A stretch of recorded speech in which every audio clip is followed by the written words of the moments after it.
प्रिय स्टूडेंट्स, आप सबका स्वागत है एक बार फिर से टीचर्स एकेडमी के ऑनलाइन प्लेटफॉर्म पे। और जैसा कि हमने आपसे कहा था कि कल इंट्रोडक्शन ऑफ डेटा स्ट्रक्चर ही चलेगा। लेक्चर 2 सेशन है और आई होप कि आपने कल के लेक्चर को देखा होगा तो डेटा स्ट्रक्चर के बारे में आपको समझ में आया होगा कि डेटा स्ट्रक्चर की स्टडी क्यों की जाती है।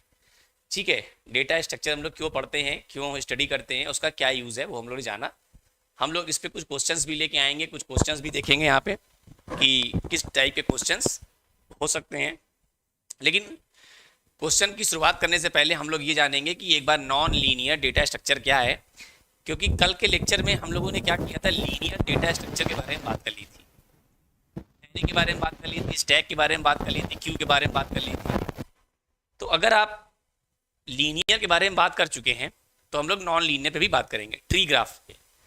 और ट्री और ग्राफ में बहुत क्वेश्चंस आते हैं और वहीं से ज़्यादा क्वेश्चन हमारे बनते भी हैं। एक और डेटा स्ट्रक्चर है जिसको हम डायनेमिक बोलते हैं, वहाँ पे हमारा लिंक्ड लिस्ट आ जाता है और उसकी बात भी करेंगे आज कि लिंक्ड लिस्ट क्या है, कैसे हम लोग उसको यूज कर सकते हैं, उसका क्या फ़ायदा है। फिर ये भी जानेंगे कि अगर स्टैक को हम लोग डायनेमिकली इंप्लीमेंट कर रहे हैं तो क्या वहाँ पे ओवरफ्लो कंडीशन चेक करेंगे।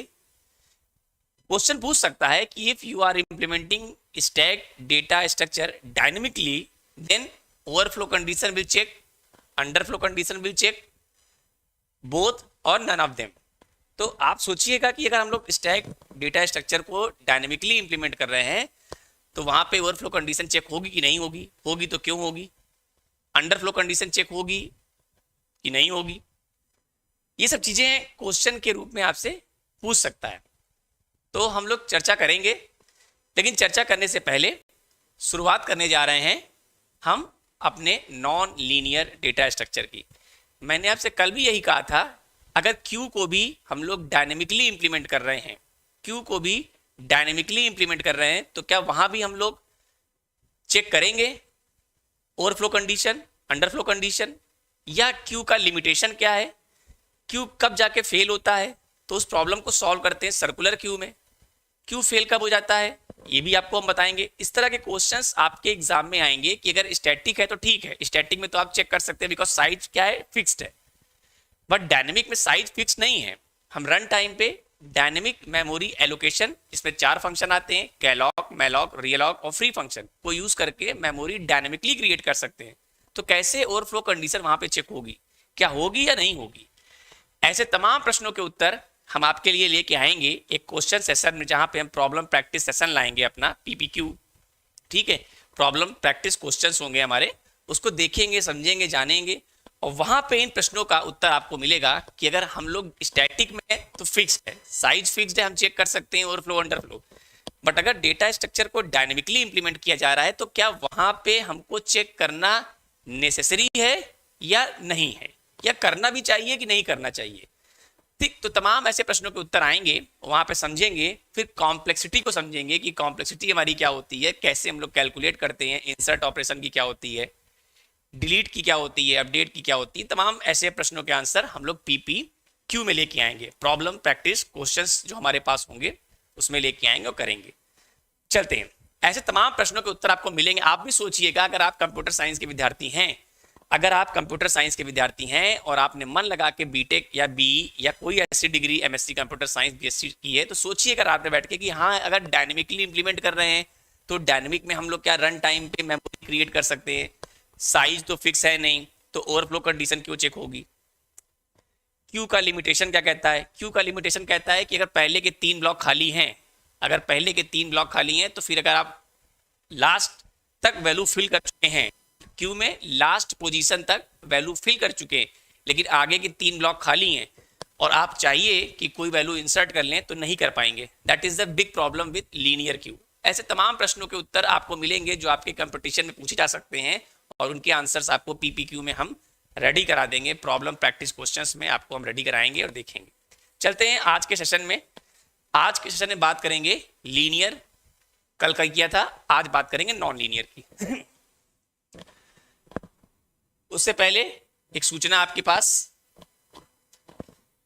अगर आप हमारे कंप्यूटर साइंस के बैच में इंटरेस्टेड हैं और जानना चाहते हैं कि टीचर्स एकेडमी के प्लेटफॉर्म पे बीपीएससी टीआरई 4.0 के बारे में अगर आप चाहते हैं तो आप कंप्यूटर की क्लासेस को ज्वाइन कर सकते हैं। हमारे जो नंबर्स हैं, इन नंबर पे आप कॉल कर सकते हैं 9628959237 एंड 8318489291 पे आप कॉल करके सारी की सारी जानकारी ले सकते हैं कि क्या क्या फैसिलिटीज आपको दी जाएंगी। फैसिलिटीज क्या क्या होंगी? लाइव क्लासेस होंगी, डाउट क्लियरिंग सेशन होगा, टेस्ट सीरीज होगी एंड कंप्लीट पीडीएफ नोट्स होंगे जो आपको आपके अपने लॉगिन में मिल जाएंगे। तो अगर आपको कोई भी जानकारी चाहिए इस कोर्स से जुड़ी, इस बैच से जुड़ी, कंप्यूटर साइंस से जुड़ी, मेरे बारे में जुड़ी, तो आप हमारे इस नंबर पे कॉल करिए। बहुत नॉर्मल फीस है, 3499 रुपीज में अपनी आप सीट इनरोल कर सकते हैं। चलते हैं आगे, शुरुआत करते हैं आज की क्लास की, जिसका नाम है नॉन लीनियर डेटा स्ट्रक्चर। ठीक है, नॉन लीनियर डेटा स्ट्रक्चर की बात करते हैं।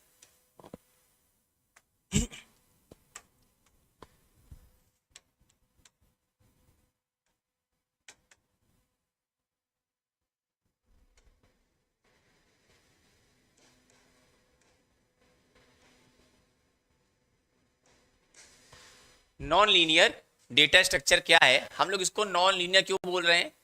देखिए, हमने कल भी जो लीनियर डेटा स्ट्रक्चर था उसको लीनियर इसलिए कहा था कि उसका जो मेमोरी रिप्रेजेंटेशन था, उसका जो मेमोरी एलोकेशन था, वो एक लीनियर फॉर्म में था। बट अगर हम लोग बात कर रहे हैं नॉन लीनियर की, तो नॉन लीनियर डेटा स्ट्रक्चर में क्या होता है, आपके पास डेटा कहीं भी पड़ा हो सकता है, उनके बीच कोई एक लीनियर फॉर्म का रिप्रेजेंटेशन नहीं होगा। मतलब कहने का तात्पर्य क्या है कि आपके पास एक डेटा पड़ा हुआ है D1, मान लीजिए यहां पड़ा हुआ है D1, एक यहां पड़ा है D2, एक यहां पड़ा हुआ है D3, एक यहां पड़ा हुआ है D4, एक यहां पड़ा हुआ है D5, समथिंग लाइक दिस। कुछ ये इससे जुड़ा हुआ है, ये इससे जुड़ा हुआ है, ये इससे जुड़ा हुआ है, मान लिया ये इससे जुड़ा हुआ है, तो ये कोई लीनियर फॉर्म नहीं है। तो नॉन लीनियर डेटा स्ट्रक्चर का मतलब ये होता है कि अगर आप किसी डेटा स्ट्रक्चर को यूज कर रहे हैं, उसका जो मेमोरी रिप्रेजेंटेशन है, ठीक है, मेमोरी रिप्रेजेंटेशन है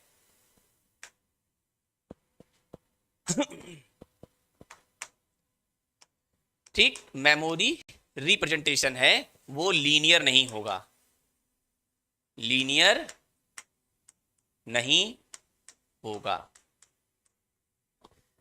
ठीक है, वो लीनियर नहीं होगा, वो किसी अदर फॉर्म में पड़ा होगा। तो ऐसे डेटा स्ट्रक्चर को हम लोग बोलते हैं नॉन लीनियर डेटा स्ट्रक्चर। यहां पे जो हमारे पास डेटा स्ट्रक्चर आते हैं उसमें सबसे प्रमुख डेटा स्ट्रक्चर है ट्री। ट्री ट्री जो है वो क्या है? नॉन लीनियर डेटा स्ट्रक्चर है। ट्री से बहुत क्वेश्चन बनते हैं, हर एग्जाम में आप देखेंगे तो ट्री से बहुत क्वेश्चन एग्जाम में बनते हैं, बहुत क्वेश्चन बनते हैं, बहुत प्रैक्टिस भी करेंगे, ट्री से जुड़े तमाम प्रश्नों के आंसर भी आपको देंगे।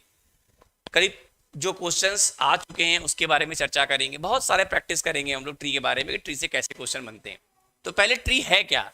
तो अगर ट्री को आप समझेंगे तो बहुत सारे लोग बताएंगे सर चाइल्ड होता है, पेरेंट होता है, सिबलिंग होता है, ग्रैंड पेरेंट होता है, इन ऑल दैट थिंग्स, बहुत सारी चीजें बताएंगे। पर ट्री की अगर डिफिनेशन की बात करें तो क्या है? ट्री को हम लोग अगर लिखना चाहें तो tree is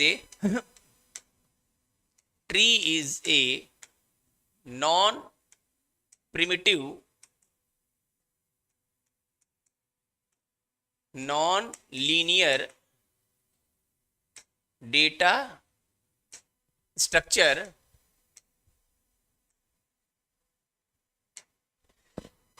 sorry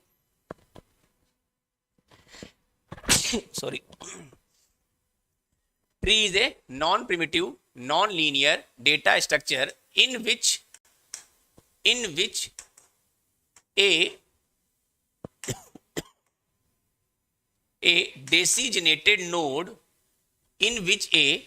designated node is called root node and remaining tree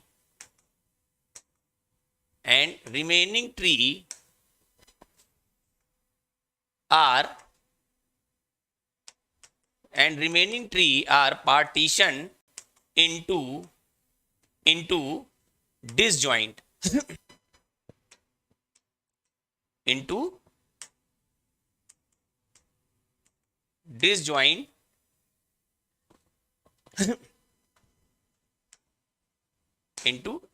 tree, या ऐसे लिख लो remaining tree are partition into disjoint, मतलब अलग अलग होता है, वही बात है। Remaining tree are partition into left subtree और राइट सब ट्री।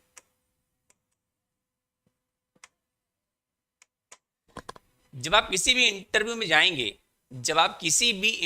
जाएंगे, चाहे वो पब्लिक सेक्टर का हो चाहे वो प्राइवेट सेक्टर का हो, तो आप देखिएगा, फील करिएगा, सामने जो इंटरव्यू लेने वाला एक्सपर्ट है वो सबसे ज्यादा क्वेश्चन पुटअप करता है ट्री से ही।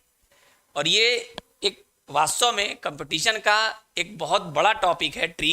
इतने क्वेश्चन बनते हैं ट्री से कि आप कंफ्यूज हो जाएंगे कि क्या होगा। तो ट्री की परिभाषा तो बहुत कम लोगों को, हमको लगता है, बता पाते होंगे, जो पढ़े होंगे कायदे से जानते होंगे। लेकिन भाई ट्री एक नोड होता है सर, उसके चाइल्ड होते हैं, लेफ्ट चाइल्ड होते हैं, राइट चाइल्ड होता है, पेरेंट होते हैं, ग्रैंड पेरेंट होते हैं, सिबलिंग होता है ऐसे बताएंगे। पर अगर परफेक्ट डिफिनीशन की बात करें तो ट्री में एक क्वालिटी क्या है, ट्री आपकी सबसे बड़ी बात तो कि नॉन प्रिमिटिव है। दूसरी क्या है, नॉन लीनियर डेटा स्ट्रक्चर है, ध्यान देना है। इसमें होता क्या है, ए डेसिजनेटेड नोड, एक नोड होता है जिसको क्या बोलते हैं, root node, and remaining tree जो होती है पार्टीशन होती है आपकी लेफ्ट सब ट्री और राइट सब ट्री में ठीक है, लेफ्ट सब ट्री और राइट सब ट्री में आपकी ये ट्री बढ़ जाती है। तो एक tree non linear data structure है।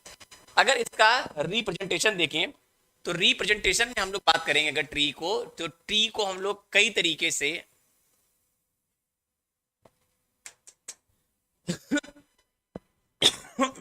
ट्री को अगर देखें तो हमने कहा a designated node is called root node. एक नोड होगा, या इसको ऐसे लिख लेते हैं, एक ट्री है हमारे पास समथिंग लाइक दिस, ऐसे। यहां मान लेते हैं कोई एक वैल्यू पड़ी है v1, यहां पे एक वैल्यू पड़ी है v2, यहां पे एक वैल्यू पड़ी है v3, यहां पे एक वैल्यू पड़ी है v4, और v4 के पास दो चाइल्ड हैं v5 और v6। यहां पे चलते हैं v7, और यहां पे v8, और यहां पे v9। ये भी एक ट्री है, ये भी एक आपकी ट्री है, बट ये ट्री ना तो बाइनरी ट्री है, ना बाइनरी सर्च ट्री है, ना थ्रेडेड बाइनरी ट्री है, ना कंप्लीट बाइनरी ट्री है, ना आपकी फुल बाइनरी ट्री है। ठीक है ना।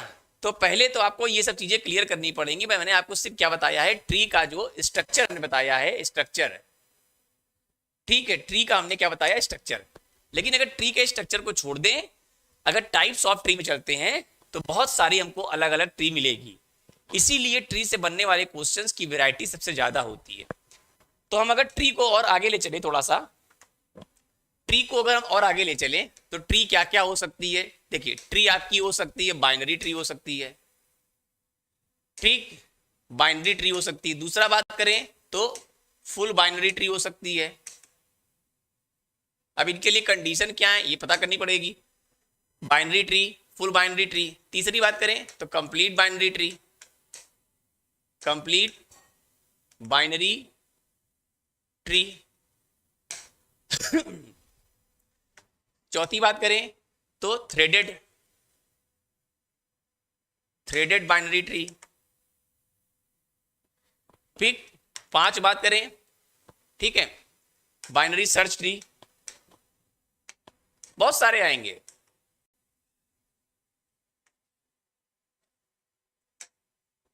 ठीक, इनके अगर एप्लीकेशंस के अकॉर्डिंग देखें, तो ट्री के बाद हम सिर्फ आपको ट्री का नाम बता रहा हूं, ठीक है, मैं आपको सिर्फ ट्री का नाम बता रहा हूं। ऐसे तमाम बाइनरी ट्री के, बाइनरी सर्च ट्री के बहुत सारे एप्लीकेशंस मिल जाएंगे आपको जहां से क्वेश्चन उठते हैं। ठीक है, 5 हो गया। 6 मान लेते हैं, आपको मिलेगा क्या, रेड ब्लैक ट्री।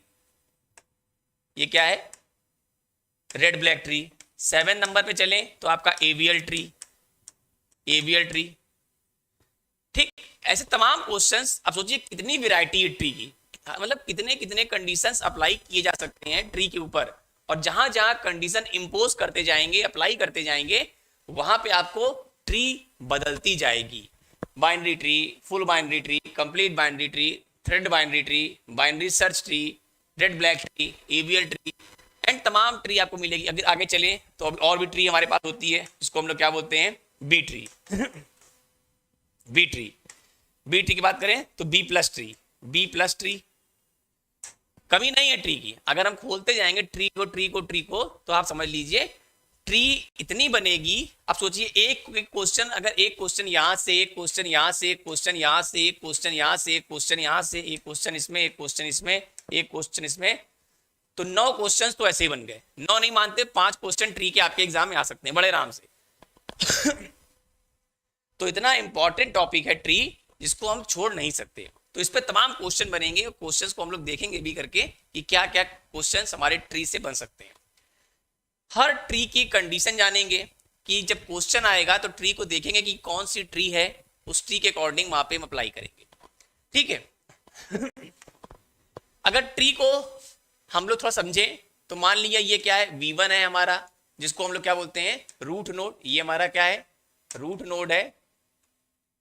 अगर यहां पे चलते हैं V2, यहां पे आते हैं V3, तो ये सब क्या है, चाइल्ड नोड है। ये अगर यहां पे आ जाए V2 V3 V4, यहां पे आ जाए V5 V2 V3 V4 V5, यहां पे आते हैं V6 और यहां पे आते हैं V7। ठीक, V1 V2 V3 V4 V5 V6 7।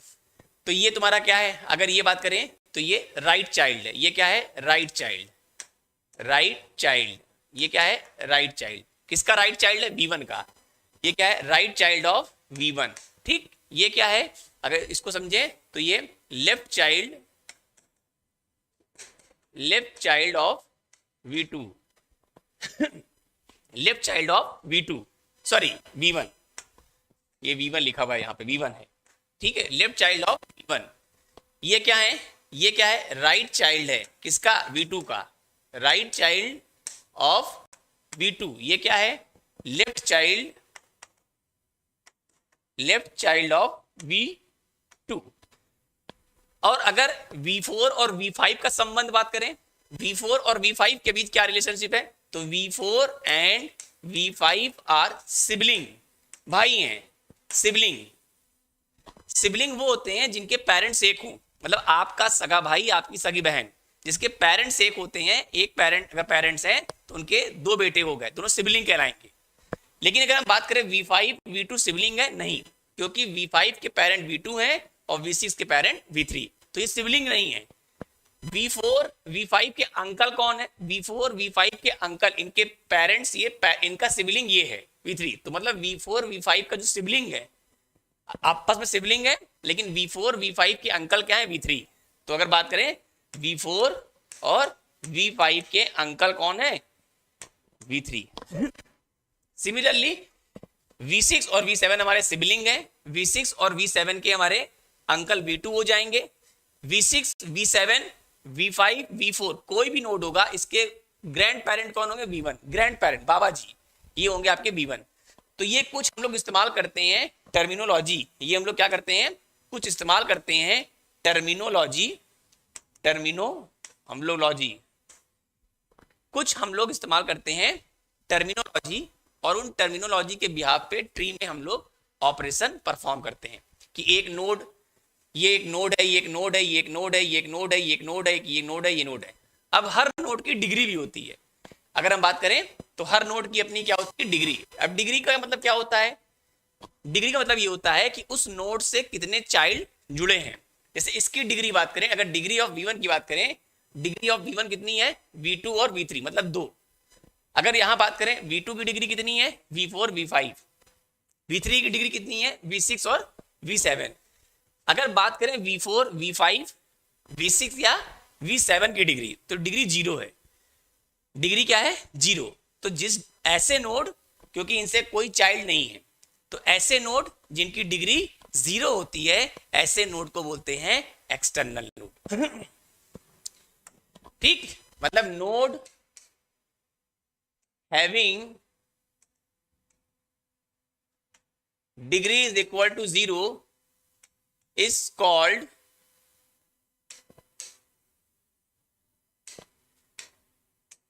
called external node। ठीक है, एक्सटर्नल नोड। ऐसे नोड जिनकी डिग्री क्या होती है, 0 होती है, उनको बोलते हैं एक्सटर्नल नोड। जैसे V4 V5 की डिग्री क्या है, 0, बिकॉज इनसे कोई भी चाइल्ड नहीं है। तो ऐसे नोड जिनकी डिग्री 0 होती है उनको क्या बोलते हैं हम लोग, एक्सटर्नल नोड। ठीक, चलिए, और ऐसे नोड जिनकी डिग्री नॉट इक्वल टू 0, अगर डिग्री क्या है, 0 नहीं है, अगर डिग्री 0 नहीं है तो उनको हम लोग क्या बोलते हैं, is called internal node. Internal node, ठीक है। जिनकी डिग्री 0 नहीं होती उनको हम लोग बोलते हैं क्या, जिनकी डिग्री 0 नहीं होती उनको बोलते हैं इंटरनल नोड, और जिसकी डिग्री 0 होती है उसको बोलते हैं एक्सटर्नल नोड। थोड़ा सा जब ट्री को आगे लेके बढ़ेंगे, थोड़ा सा ट्री के कॉन्सेप्ट को लेके अगर आगे बढ़ेंगे तो ये पाएंगे कि ट्री में हम लोग कुछ ऐसे शब्द आएंगे, जैसे अगर बात करें एक्सटर्नल नोड को रिप्रेजेंट करने की, ठीक है, अगर बात करें कि एक्सटर्नल नोड को रिप्रेजेंट करने के लिए सिंबल का इस्तेमाल करते हैं, कौन सिंबल, तो एक्सटर्नल नोड को हम लोग हमेशा रेक्टेंगल से करते हैं। अगर वो एक्सटर्नल नोड है तो एक्सटर्नल नोड को रेक्टेंगुलर शेप से हम लोग क्या करते हैं, रिप्रेजेंट करते हैं, ठीक है। और अगर हमारा कोई इंटरनल नोड है तो इंटरनल नोड को रिप्रेजेंट करने के लिए सिंबल है सर्किल, ठीक। अगर इंटरनल नोड है तो उसको सर्किल से करते हैं, ठीक है। इंटरनल नोड को सर्किल से करते हैं और एक्सटर्नल नोड को रेक्टेंगल शेप से करते हैं। तो ये इसका रिप्रेजेंटेशन है कि how to differentiate internal node versus external node. Internal node और एक्सटर्नल नोड को कैसे डिफरेंशिएट करेंगे, तो दोनों के लिए सिंबल हमारे पास क्या है, बने हुए हैं। इन सिंबल का इस्तेमाल करके हम लोग इस्तेमाल कर सकते हैं कि वो क्या है, एक्सटर्नल नोड है कि इंटरनल नोड। उसके अलावा क्या है, उसके अलावा आप जान भी सकते हैं अगर डिग्री 0 है तो वो एक्सटर्नल नोड है, और अगर आपकी डिग्री 0 नहीं है तो वो इंटरनल नोड है। तो ये ट्री है, ट्री में आप कोई भी एक नया नोड, अब जैसे ट्री आपका ये डायग्राम था, हम डायग्राम को फिर से बना लेते हैं एक ठो। हम यहाँ पे कहते हैं अगर एक हमारा ए है, ये हमारा कोई नोड बी है, यहाँ पे हमारा कोई नोड सी है, यहाँ पे कोई नोड डी है, ई है, ठीक है। अभी हम बाइनरी सर्च नहीं बना रहे हैं कि आप कहेंगे सर लेफ्ट सब ट्री का मान कम होगा, राइट सब ट्री का मान, मैं एक जनरल एग्जांपल ले रहा हूँ, ठीक है। A B C D E, यहाँ पे एफ आ गया, यहाँ पे जी आ गया, ठीक। ऐसे तमाम मान लेते हैं, स्ट्रक्चर है। तो अगर इस डायग्राम को देखें तो ये हिस्सा आपका है राइट सब ट्री, ये क्या है, राइट सब ट्री है, और ये क्या है आपका लेफ्ट सब ट्री है, ये क्या है, लेफ्ट सब ट्री। तो राइट सब ट्री और लेफ्ट सब ट्री हो गया। तो ये कुछ ट्री का आपका इस तरीके से करेगा। अब इसमें क्या क्या हो सकता है, आपसे कह दिया इंसर्ट नोड आई। अब आई कहां इंसर्ट होगा, कैसे इंसर्ट होगा, हमने कहा डिलीट नोड डी, हमने कह दिया डिलीट नोड डी। इस ट्रावर्स, अगर ट्री को ट्रावर्स करना है भाई, अगर लीनियर होता तो one another, one after another and continue करते चले जाते, बट अगर हमारे पास नॉन लीनियर है तो कैसे ट्री को विजिट करें, हम यहां से चल सकते हैं, यहां जाएं, फिर इधर आए, फिर इधर जाएं, फिर इधर जाएं, या इधर या यहां से चले, यहां से आए, फिर यहां आए, फिर यहां जाए, फिर यहां पे आए, फिर यहां, या यहां चले, यहां आए, फिर यहां जाएं, फिर बैक ट्रैक हो जाए, फिर यहां आए, फिर यहां जाए, फिर यहां आए, फिर बैक ट्रैक हो जाए, फिर यहां आए। तो बहुत सारे तरीके हैं ट्री को ट्रावर्स करने के, ठीक है। तो ट्री ट्रावर्सल से आपको एक क्वेश्चन एग्जाम में मिल सकता है। तो ट्री को ट्रावर्स करने के लिए हमारे पास बहुत सारे तरीके हैं। ट्री को ट्रावर्स करने के लिए आपके पास पहला तरीका क्या है कि आप लेफ्ट नोड राइट, इसको बोलते हैं इन ऑर्डर। क्या बोलते हैं, इन ऑर्डर। इन ऑर्डर का यूज कर सकते हैं अगर आप ट्री को ट्रावर्स कर रहे हैं। दूसरा क्वेश्चन आपके पास क्या है कि नोड आपका पहले आ जाए, नोड लेफ्ट राइट, ये क्या हो गया, ये हो गया आपका प्री ऑर्डर। प्री ऑर्डर का इस्तेमाल करके आप ट्री ट्रावर्स कर सकते हैं। तीसरा आपका हो गया लेफ्ट राइट नोड, इसको बोलते हैं पोस्ट ऑर्डर। इस पे आपको एक क्वेश्चन एग्जाम में मिलेगा 100%। अब क्वेश्चन क्या आएगा मुझे नहीं पता, क्वेश्चन कुछ भी आ सकता है, प्रैक्टिस कर लेंगे कि किस किस टाइप के क्वेश्चन यहाँ पे बन सकते हैं। तो ट्री ट्रॉवर से आपके एक क्वेश्चन मिलेगा, कोई दो ऑर्डर दे देगा और कह देगा उससे कौन सी ट्री बनेगी, या कोई ट्री दे देगा कहेगा इसका इन ऑर्डर क्या होगा, इसका प्री ऑर्डर क्या होगा, या इसका पोस्ट ऑर्डर क्या होगा। दोनों बन सकता है। ठीक है, क्या मैंने कहा कि एक ट्री दे देगा, कह देगा इसका प्री ऑर्डर क्या होगा, इसका इन ऑर्डर क्या होगा, इसका पोस्ट ऑर्डर क्या होगा, या आपसे कह देगा कि इन ऑर्डर दिया है, प्री ऑर्डर दिया है, ट्री का स्ट्रक्चर क्या होगा। इस टाइप के क्वेश्चंस आपके एग्जाम में यहां से आ सकते हैं। तो ये ट्री है, ट्री टॉवर्स, ये सब क्वेश्चन देखेंगे हम लोग, लगाएंगे, प्रैक्टिस करेंगे। एक चीज और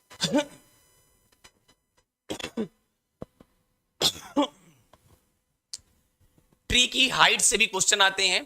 ठीक है, ट्री से जुड़े कुछ और शब्द होते हैं, लेवल होता है, डेप्थ होता है। ट्री से जुड़े कुछ शब्द होते हैं जिनको बोलते हैं लेवल। क्या होता है, लेवल ऑफ ट्री क्या होता है, ये समझेंगे हम लोग, क्वेश्चन लगाएंगे समझेंगे। डेप्थ क्या होती है, ठीक, डेप्थ ऑफ ट्री क्या होती है, हाइट ऑफ ट्री क्या होती है, हाइट ऑफ ट्री क्या होती है, हर एक लेवल पे number of notes, number of notes at each level, her level पे नंबर ऑफ नोट्स कितने होंगे, टोटल नंबर ऑफ नोट्स कितने हो सकते हैं, total number of notes in a tree. ऐसे तमाम क्वेश्चंस जिनके फॉर्मूले होते हैं हम लोग यूज करके देखेंगे कि क्या क्या वहां पे हो सकते हैं। ठीक है, तो ऐसे तमाम क्वेश्चंस हम लोग बनाएंगे ट्री के। तो ट्री पे भी हम लोग काम करेंगे। ट्री का जो होता है रिप्रेजेंटेशन वो भी देखेंगे हम लोग, एरे से भी कर सकते हैं, लिंक लिस्ट से भी कर सकते हैं। ठीक है, तो ये हो जाएगा तुम्हारा। तो ये ट्री डेटा स्ट्रक्चर था जो हमने बात की। एक और हमारे पास नॉन लीनियर, अच्छा एक चीज और मैं आपको बताता हूं, आप सभी एमएस वर्ड में काम करते ही होंगे, आप लोग बहुत अच्छे से जानते होंगे कि माइक्रोसॉफ्ट वर्ड आप लोगों ने यूज किया होगा। ठीक है, माइक्रोसॉफ्ट वर्ड आप लोगों ने यूज किया होगा। इसमें जाइएगा तो आपको एक दिखेगा टेबल ऑफ कंटेंट का फीचर, टेबल ऑफ कंटेंट का फीचर है इसमें दिया है कि अगर आप एमएस वर्ड में काम कर रहे हैं तो टेबल ऑफ कंटेंट का फीचर आपके पास वहां पे है, उसको आप बना सकते हैं।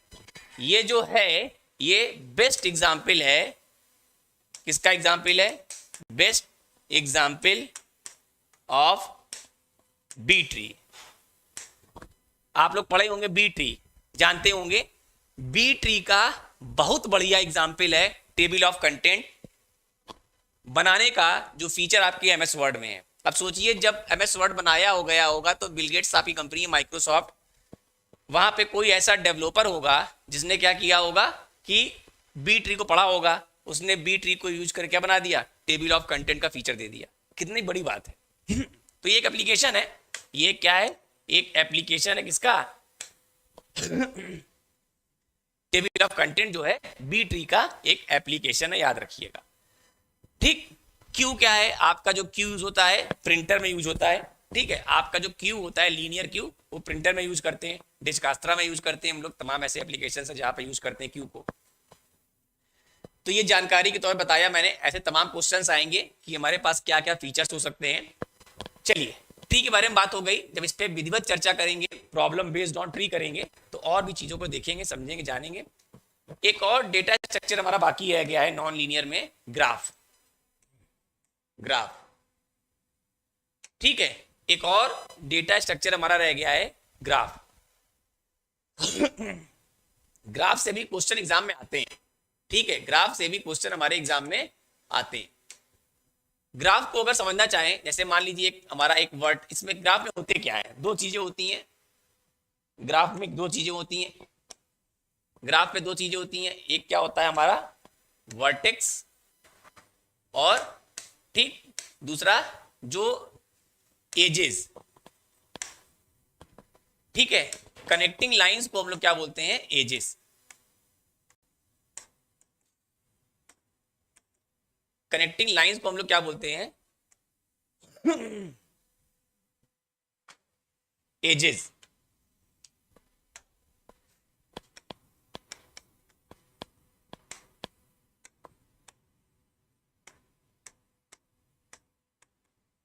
कनेक्टिंग लाइंस जो होती हैं वो हमारी होती हैं एजेस। ठीक है, दो वर्टेक्स को ज्वाइन करने वाली जो हमारी लाइन होती है वो क्या होती है, एजेस। तो ग्राफ जो होता है, कोई भी ग्राफ जो होता है जी, उसको v कॉमा ई इस तरीके से रिप्रेजेंट करते हैं, जहां पे v क्या है, सेट ऑफ वर्टिसेस। क्या है, सेट ऑफ वर्टिसेस, कि उस ग्राफ में कितने वर्टेक्स हैं, और e क्या है, सेट ऑफ एजेस। तो ग्राफ को हम लोग इस तरीके से रिप्रेजेंट करते हैं कि कोई भी ग्राफ होगा, g means graph, v comma E मतलब v is set of vertices and e is the set of edges. अगर कोई एग्जांपल की बात कर लें, लेट ये आपका एक वर्टेक्स है v1, ये एक वर्टेक्स है v2, ये एक वर्टेक्स है v3, ये एक वर्टेक्स है v4। हमने इसको जोड़ दिया। तो अगर मान लिया ये एज E1 है, ये एज E2 है, ये एज E3 है, ये एज E4 है, ये E5 है, ये एज E6 है। तो अगर वर्टेक्स की बात करें, V की बात करें, तो V में क्या क्या आ जाएंगे आपके, V1 comma V2 comma V3 comma V4 comma, बस 4 वर्टेक्स है तो 4 आएंगे। अगर बात कर लें एजेस की, तो एजेस में क्या क्या आ जाएंगे, एजेस में आपके आ जाएंगे क्या, E1 comma E2 comma E3 comma E4 comma E5 comma E6। ठीक है, ये आपके क्या हो जाएंगे, एजेस। तो ग्राफ जो होता है, किसी भी ग्राफ को इस तरीके से रिप्रेजेंट करते हैं, जहां पे V क्या है, सेट ऑफ वर्टिसेस, E क्या है, सेट ऑफ एजेस। ये लिख दिया मैंने। जैसे एग्जाम्पल के तौर पे ये लिया तो आपके वर्टेक्स हो गई ये V1 V2 V3 V4, edges क्या हो गई, E1 E2 E3 E4। इस पे क्वेश्चन बन सकता है कि अगर हमारे पास एक n नंबर ऑफ वर्टेक्स हैं तो उस ग्राफ में कुल कितने एजेस हो सकती हैं। डिपेंड ये करेगा कि वो वर्टेक्स जो आपके ग्राफ पे दिया हुआ है उसकी संख्या कितनी है। फिर टाइप्स ऑफ ग्राफ भी देखना पड़ता है कि वो ग्राफ कैसा है।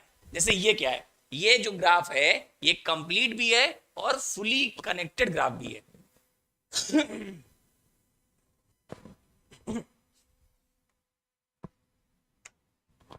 ठीक है, अब ये एक ग्राफ देखें, ये ग्राफ हमारा था V1, ये ग्राफ क्या था V2, ये ग्राफ हमारा मान लीजिए V3 है, ये वर्टेक्स V4 है, इसको हमने जोड़ दिया। तो अगर हर एक वर्टेक्स दूसरे वर्टेक्स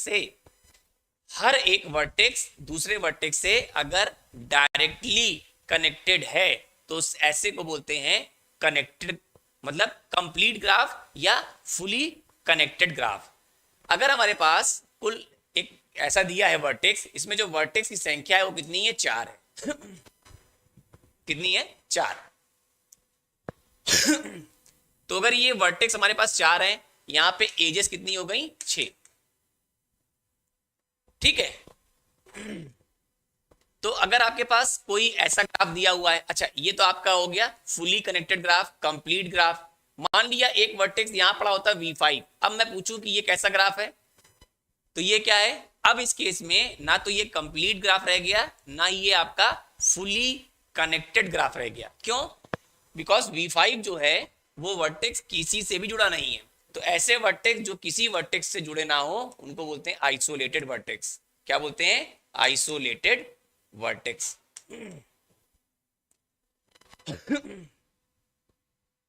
ठीक है, ऐसे वर्टेक्स को हम लोग क्या बोलते हैं, आइसोलेटेड वर्टेक्स।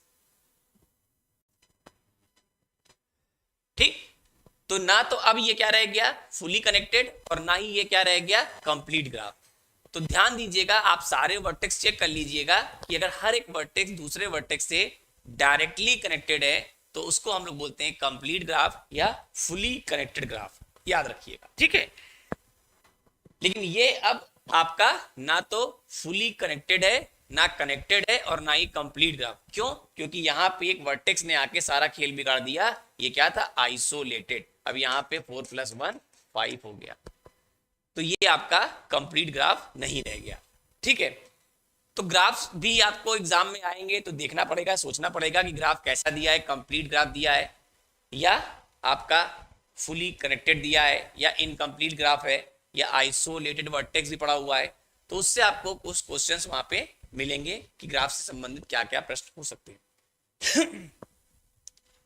ग्राफ से जुड़े और भी चीजें होती हैं, उन क्वेश्चंस को देखेंगे कि ग्राफ को हमें अगर यूज करना है तो हमारे पास क्या क्या तरीके हो सकते हैं, ग्राफ को हम लोग कैसे आगे ले जा सकते हैं, ग्राफ में क्या क्या हो सकता है, कैसे हम लोग इसमें एल्गोरिदम लगाएंगे, कौन कौन सी एल्गो लगा सकते हैं।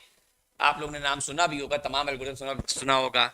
ग्राफ का एप्लीकेशन क्या है, जैसे आपको क्या है, ग्राफ का एप्लीकेशन है, आप जा रहे हैं, आपको यहाँ से जर्नी स्टार्ट करनी है, तो यहाँ से यहाँ तक जाने की कॉस्ट क्या होगी, यहाँ से यहाँ तक जाने की कॉस्ट क्या होगी, यहाँ से यहाँ तक जाने की कॉस्ट क्या होगी। किसी भी वर्टेक्स से, एक वर्टेक्स से दूसरे वर्टेक्स तक जा रहे हैं तो उसकी कॉस्ट क्या होगी। ग्राफ भी हमारे पास क्या हो सकता है, ग्राफ जो हो सकता है वो हो सकता है आपका ग्राफ क्या हो, डायरेक्टेड ग्राफ हो। क्या ग्राफ हो, डायरेक्टेड ग्राफ। डायरेक्टेड ग्राफ वो ग्राफ होता है जहां पे डायरेक्शन आपकी प्रेजेंट होती है। डायरेक्शन क्या होती है, प्रेजेंट होती है, वहां पे आपका क्या हो गया, डायरेक्टेड ग्राफ। और जहां पे नॉन डायरेक्टेड या अनडायरेक्टेड ग्राफ कह लो, जो तुमको अच्छा लगे, जहां पे डायरेक्शन नहीं होती, मतलब क्या होते हैं, डायरेक्शन नहीं प्रेजेंट होती है।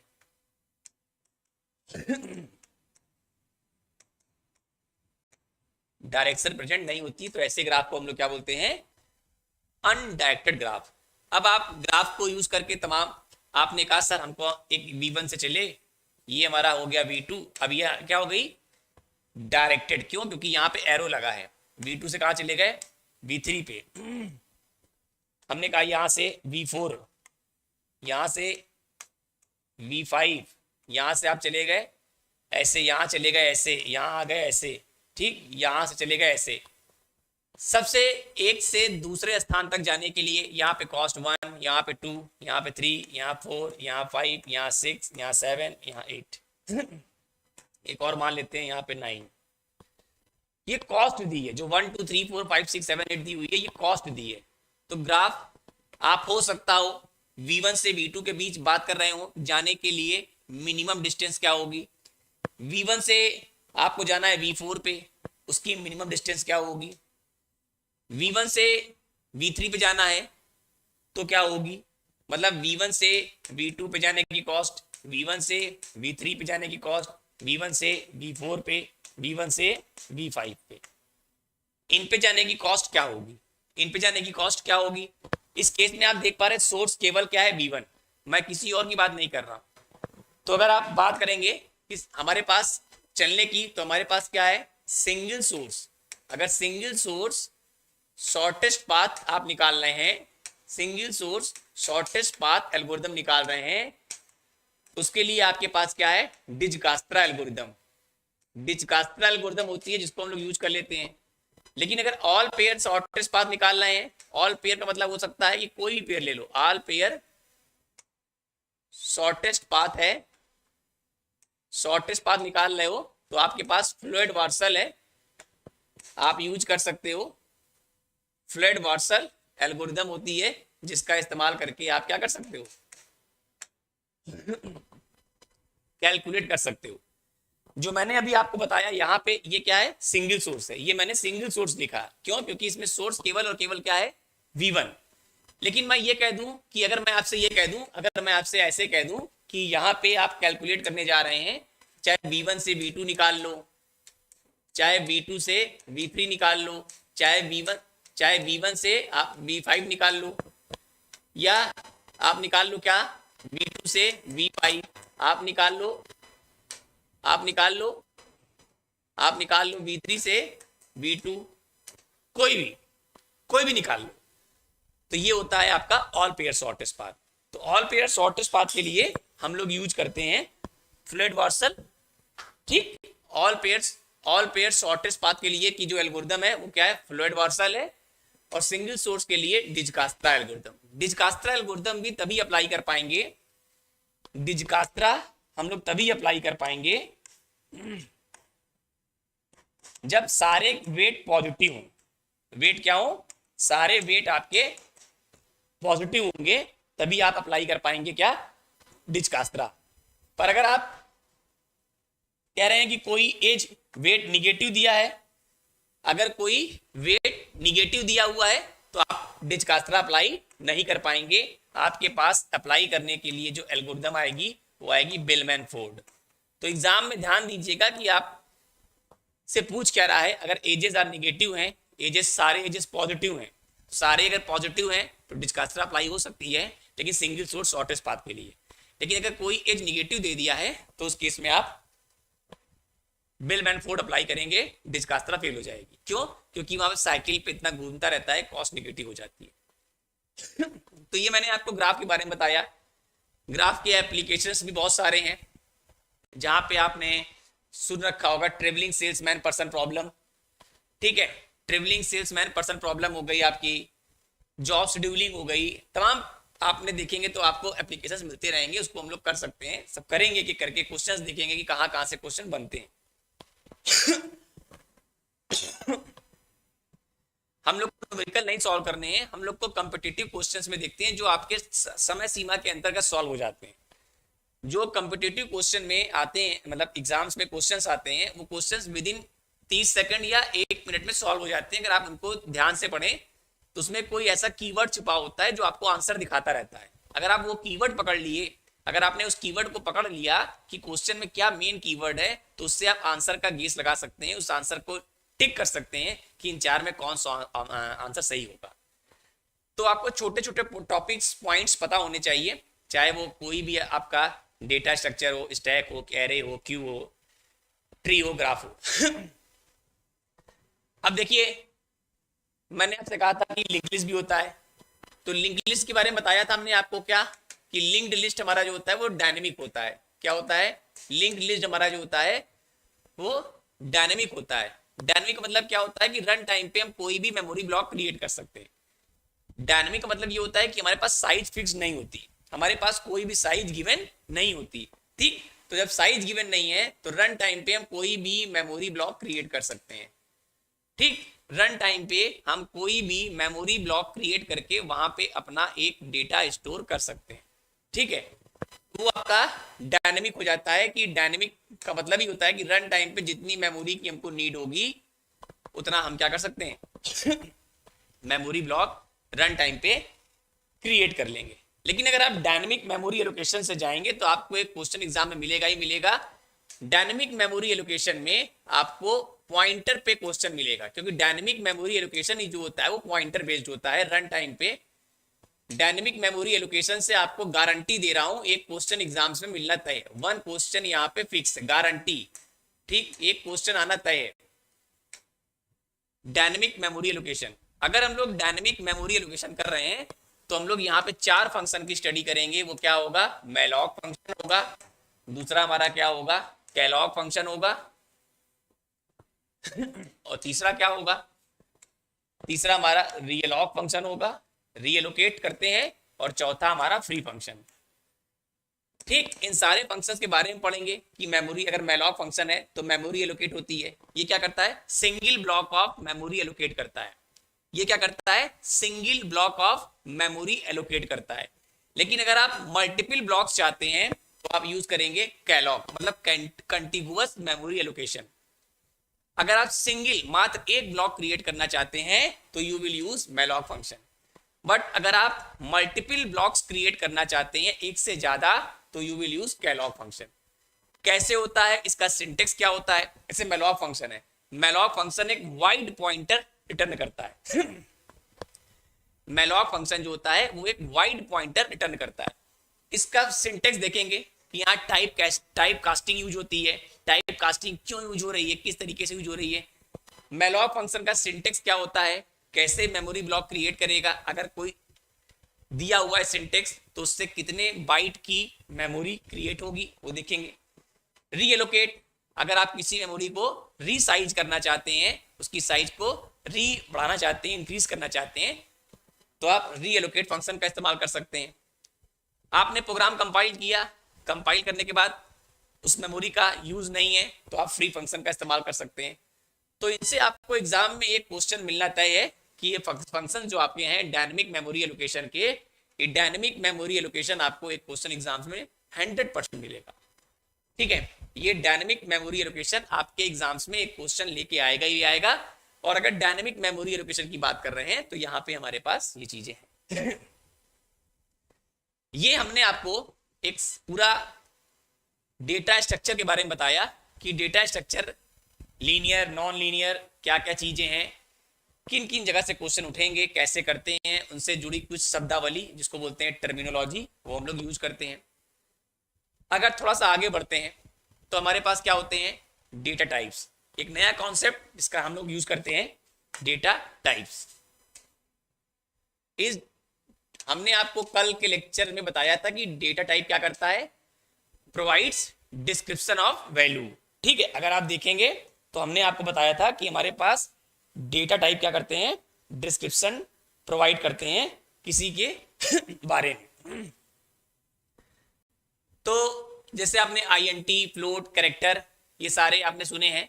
ये सारे क्या होते हैं, हमारे सारे के सारे डेटा टाइप्स हैं। INT use for integer, float use for decimal value, char use for character, ये सब आप पता है। अगर इसको थोड़ा सा क्लासिफाई करके चलें, थोड़ा समझना चाहें तो हमारे क्या क्या हो सकते हैं डेटा टाइप, उनको देख लेते हैं, समझ लेते हैं। मैं यहाँ इसको 4 तरीके से बांटूंगा। तो सबसे पहला जो हमारा आता है वो हम लोग यहाँ पे लिखेंगे प्रिमिटिव डेटा टाइप के बारे में। सबसे पहला यहाँ पे लिखेंगे प्रिमिटिव। अगर यहाँ पे थोड़ा सा क्लासिफिकेशन करें तो ये प्रिमिटिव डेटा टाइप्स। दूसरा हम रखते हैं सेकेंडरी। ठीक है, सेकेंडरी डेटा टाइप्स।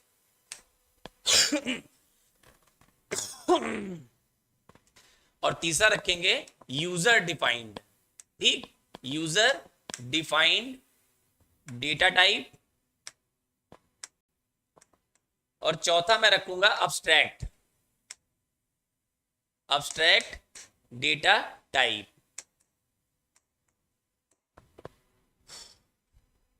मैंने 4 कॉलम्स में डेटा टाइप को बांटने का प्रयास किया। अब यहां पे अगर चलें अगर यहां पे चले तो यहां पे हम रखेंगे आईएनटी को इंटीजर, यहां रखेंगे फ्लोट, यहां रखेंगे कैर। ये जो हमने आपके रखे हैं प्रिमिटिव डेटा टाइप्स हैं, कौन कौन से हैं आपके, आईएनटी, फ्लोट और कैर। अगर सेकेंडरी में चले तो क्या हो जाएंगे, सेकेंडरी में चले तो सबसे पहला आएगा स्ट्रक्चर। सबसे पहला आएगा स्ट्रक्चर, दूसरा आएगा यूनियन।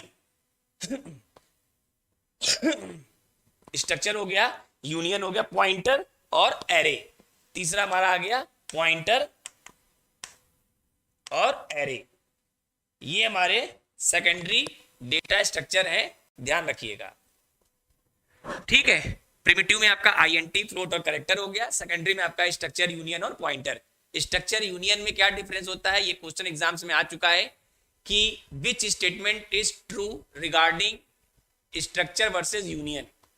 स्ट्रक्चर और यूनियन में क्या अंतर होता है, इसमें से कौन सा कथन सही है। तो 4 ऑप्शन दिए थे, उसमें जो भी स्टेटमेंट दिए थे वो आपको पता होने चाहिए अगर आप स्ट्रक्चर यूनियन को जानते हैं। डिस्कस करेंगे कि स्ट्रक्चर क्या होता है, यूनियन क्या होता है, सब बताएंगे, सारी जानकारी आपको दी जाएगी। इसके बाद चलें अगर हम लोग यूजर डिफाइन में, तो यहां पे आपका सबसे पहला आ जाएगा टाइप डेफ। आप लोग नाम सुने होंगे, टाइप डेफ। फिर आपका इनम, नाम सुना होगा आपने, इनम। यूजर डिफाइंड में हम लोग पॉइंटर को भी रख सकते हैं। अगर यूजर डिफाइंड की बात करें तो उसमें पॉइंटर भी आ जाएगा, स्ट्रक्चर भी आ जाएगा और आपका क्लास। ठीक, पॉइंटर, स्ट्रक्चर, पॉइंटर भी आ जाएगा, स्ट्रक्चर भी आ जाएगा और क्लास। क्लास ऑब्जेक्ट समझते होंगे आप लोग। ठीक है, क्लास और object. Class object is mainly part of object oriented programming. मैं आपको बताऊंगा कि what is object oriented programming. Object oriented programming का सबसे बड़ा बेनिफिट क्या है, सबसे बड़ा फायदा क्या है, क्यों उसको ऑब्जेक्ट ओरिएंटेड बोला जा रहा है, ऑब्जेक्ट ओरिएंटेड अप्रोच का फायदा क्या है, and what is the biggest advantage of object oriented programming. I will explain you in object oriented class. ठीक है, उसके बाद चले, अगर हम आगे बढ़ते हैं तो हमारे पास एक और है जिसमें आता है अब्स्ट्रैक्ट डेटा टाइप। तो इसमें आप लिख सकते हैं एरे, स्टैक, क्यू। इसमें आप लिख सकते हैं array, stack, array, stack, Q, tree. ये सब क्या है आपके अब्स्ट्रैक्ट डेटा टाइप्स हैं। अगर आप पाइथन को जोड़ते हैं तो पाइथन में लिस्ट और सेट, लिस्ट और सेट को भी यहां पे आप जोड़ सकते हैं। अगर आप पाइथन की बात कर रहे हैं तो पाइथन में भी क्या है, लिस्ट और सेट को आप अब्स्ट्रैक्ट डेटा टाइप में रख सकते हैं। ठीक है, तो ये मैंने आपको एक बताने का प्रयास किया है कि कौन कौन से डेटा टाइप्स हो सकते हैं। प्रिमिटिव में आईएनटी फ्लोट कैरेक्टर, सेकेंडरी में structure union pointer array, array आपका यूजर डिफाइंड में भी होता है और एरे आपका अब्स्ट्रैक्ट डेटा टाइप में भी होता है, एडीटी। ठीक, typedef, enum, pointer, structure, classes, these are the user defined data types. ये आपका एडीटी में एरे, स्टैक, क्यू, ट्री, और अगर आप पाइथन को यूज कर रहे हैं तो लिस्ट और सेट। ये सारे आपके हमारे कहाँ जाते हैं, ये सारे के सारे डेटा टाइप्स हैं। तो आपसे एग्जाम पूछ सकता है एरे क्या है। एरे सेकेंडरी भी हो सकता है, एरे आपका यूजर डिफाइंड भी हो सकता है, और एरे आपका अब्स्ट्रैक्ट। तो तीनों ऑप्शन सही हो जाएंगे। ठीक है, तो ऐसे क्वेश्चंस आपके एग्जाम में आ सकते हैं। अगर कोई भी डेटा टाइप के बारे में पूछ रहा है तो किस कैटेगरी में जाएगा, किस किस कैटेगरी से वो बिलोंग करता है, वो सारी चीजें आपको यहाँ पे क्लियर कट हो जाएंगी। तो ये एक हमने आपको बताया डेटा टाइप के बारे में कि क्या क्या चीजें हो सकती हैं। तो आई थिंक डेटा स्ट्रक्चर का जो इंट्रोडक्शन पार्ट है वो खत्म हो गया है। अब सीधे हम लोग कल के सेशन में कुछ कॉम्प्लेक्सिटी की बात करेंगे कि अगर स्टैक है, स्टैक में कोई एलिमेंट इंसर्ट किया जा रहा है तो उसकी कॉम्प्लेक्सिटी क्या होगी। अगर आप डिलीट कर रहे हैं तो उसकी कॉम्प्लेक्सिटी क्या होगी। सर्च कर रहे हैं तो उसकी कॉम्प्लेक्सिटी क्या होगी। सॉर्टिंग कर रहे हैं, we have different types of sorting techniques like insertion sort, selection sort, merge sort, quick sort, heap sort, radix sort, bucket sort. We have so many techniques. तो हर टेक्निक की सॉर्टिंग में complexity को calculate करेंगे, average case में, best case में and worst case में। सारे के सारे टेक्निक्स हैं, उन टेक्निक्स की कॉम्प्लेक्सिटी को मेजर करेंगे, कैलकुलेट नहीं करेंगे बट याद कर लेंगे। कुछ ऐसी टिप्स एंड ट्रिक बताएंगे कि आपके दिमाग में क्लियर हो जाए। अगर वो बाइनरी ट्री है तो बाइनरी ट्री में अगर हम लोग यूज कर रहे हैं, कोई भी नोड इंसर्ट कर रहे हैं तो उसकी कॉम्प्लेक्सिटी क्या होगी, डिलीट कर रहे हैं तो क्या होगी, बाइनरी सर्च ट्री में क्या होगी, बी ट्री में क्या होगी, ऑर्डर क्या होता है, डिग्री क्या होता है। ये सारे क्वेश्चंस आपको बी ट्री से भी एक क्वेश्चन एग्जाम में आते हैं, बी ट्री से भी एक क्वेश्चन आपके एग्जाम में 100% रहेंगे। ट्री ट्रावर्सल से क्वेश्चन देखेंगे कि कैसे बन सकते हैं। मतलब ऐसा कोई टॉपिक छूट ना जाए जहां से क्वेश्चन बनते हो और हम उसको प्रैक्टिस करके ना जाए, ये नहीं होना चाहिए। हम लोग किसी यूनिवर्सिटी के सिलेबस को नहीं फॉलो कर रहे हैं, हम लोग फॉलो कर रहे हैं कॉम्पिटिटिव एग्जाम्स को। फोकस हमारा क्या है, कॉम्पिटिटिव एग्जाम को क्रैक करना। टारगेट क्या है, कॉम्पिटिटिव एग्जाम क्रैक करके अपनी एक सीट को सुरक्षित कर लेना, ये हमारा गोल है।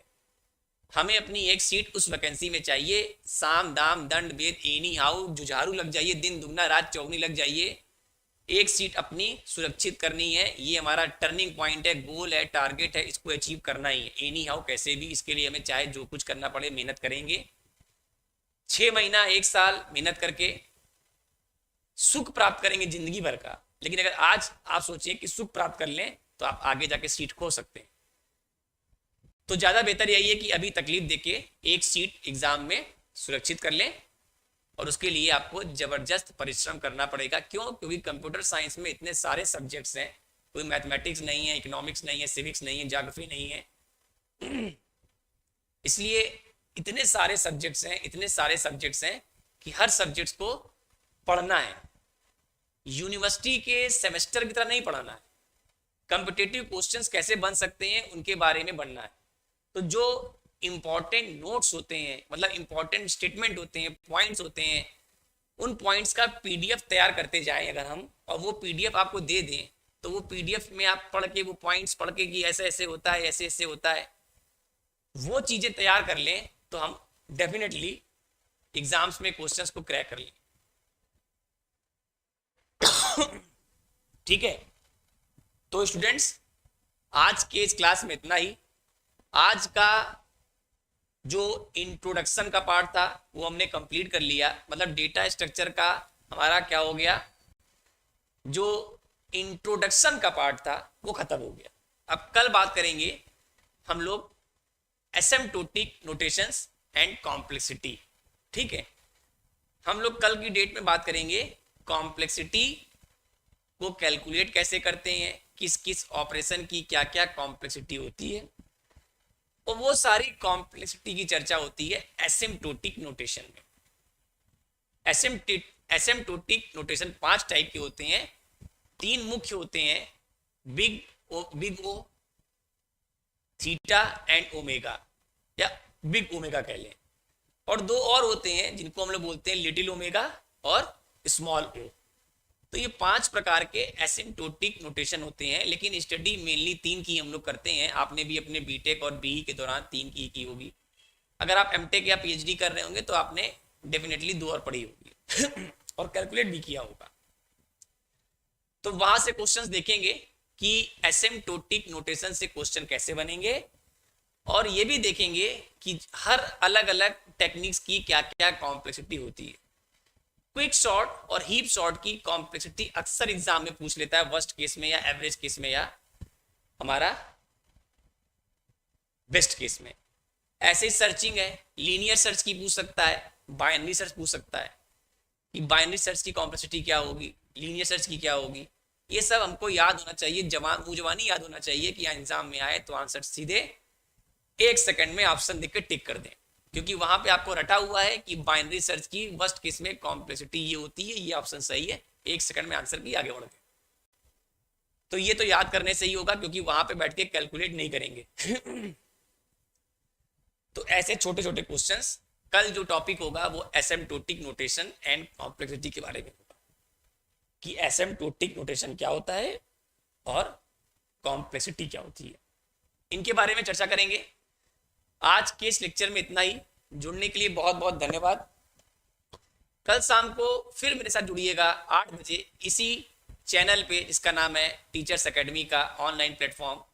मैं फिर आपके साथ आऊंगा, एसिम्प्टोटिक नोटेशन एंड कॉम्प्लेक्सिटी के बारे में चर्चा करेंगे कि जो ऑपरेशंस होते हैं उनकी कॉम्प्लेक्सिटी क्या क्या हो सकती है। तब तक के लिए रखिए अपना खास ख्याल। Good night, take care.